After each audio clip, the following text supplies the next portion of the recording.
So a strong political pushback is building against the proposed SIR exercise, and in a significant move, the Kerala Assembly has now officially passed a resolution opposing the nationwide rollout of the SIR. Kerala Chief Minister Pinarayi Vijayan didn't mince his words, slamming the exercise and also raising serious questions about transparency and the possible misuse of data.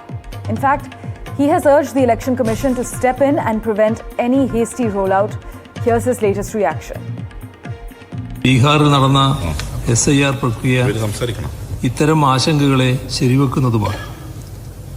പുറന്തള്ളലിൻ്റെ രാഷ്ട്രീയമാണ് Bihar voter പട്ടിക പരിഷ്കരണത്തിൽ കാണുന്നത്.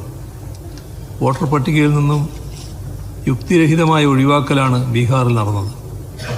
അതേ രീതിയാണ് ദേശീയ അടിസ്ഥാനത്തിൽ ലക്ഷ്യമിടുന്നത് എന്ന സംശയവും രാജ്യവ്യാപകമായി നിലവിലുണ്ട്. വോട്ടർ പട്ടികയിലുള്ള പ്രവാസി വോട്ടർമാരുടെ വോട്ടവകാശം തുടർന്നും നിലനിർത്തേണ്ടതുണ്ട്. പൗരത്വത്തെ മതാധിഷ്ഠിതമാക്കുന്ന പൗരത്വ ഭേദഗതി നിയമത്തെ പൊടിതട്ടിയെടുക്കാനുള്ള ശ്രമം നടത്തുന്നവർ SIRനെ ഏതുവിധമാവും ഉപയോഗിക്കുക എന്നതും ജനാധിപത്യം നേരിടുന്ന വെല്ലുവിളിയാണ്. മൗലികാവകാശത്തെ ഹനിക്കുന്ന ഇത്തരം നടപടികളിൽ നിന്നും പിന്തിരിഞ്ഞ് തെരഞ്ഞെടുപ്പ് കമ്മീഷൻ സുതാര്യമായി വോട്ടർ പട്ടിക പുതുക്കൽ നടത്തണമെന്ന് ഈ നിയമസഭ ഏകകണ്ഠമായി ആവശ്യപ്പെടുന്നു.